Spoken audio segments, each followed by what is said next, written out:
దీపావళి అమావాస్య తర్వాత వచ్చే నాగుల చవితి పండుగను ప్రజలు భక్తి శ్రద్ధలతో జరుపుకున్నారు. సుబ్రహ్మణ్యేశ్వర స్వామి కొలువై ఉండే పుట్టలో పాలు పోసి పూజలు చేశారు.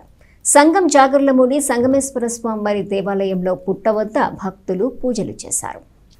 నాగుల చవితి పండుగను ప్రజలు ఎంతో ఆరాధనగా జరుపుకున్నారు. సంగం జాగర్లమూడిలోని శ్రీ సంగమేశ్వర స్వామి వారి దేవస్థానంలో కొలువై ఉన్న నాగేంద్ర స్వామి పుట్ట వద్ద భక్తులు విశేషంగా పూజలు చేశారు. ఎటువంటి సర్పదోషాలు లేకుండా నాగేంద్ర స్వామి కాపాడాలని వేడుకున్నారు.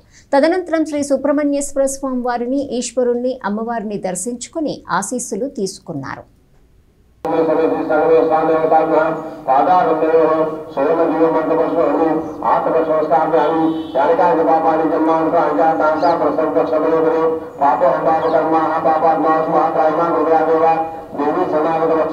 अन्यथा शरणा सर्वे शरणमना तस्मात् काल भागवत रक्षण शरण श्री करुणा बाणाभो सर्वे सर्वता पूज्यतो उत्पत्ति प्रसन्न वर्ध होतो सर्वत्र ही रक्षा रक्षक द्वारा काटने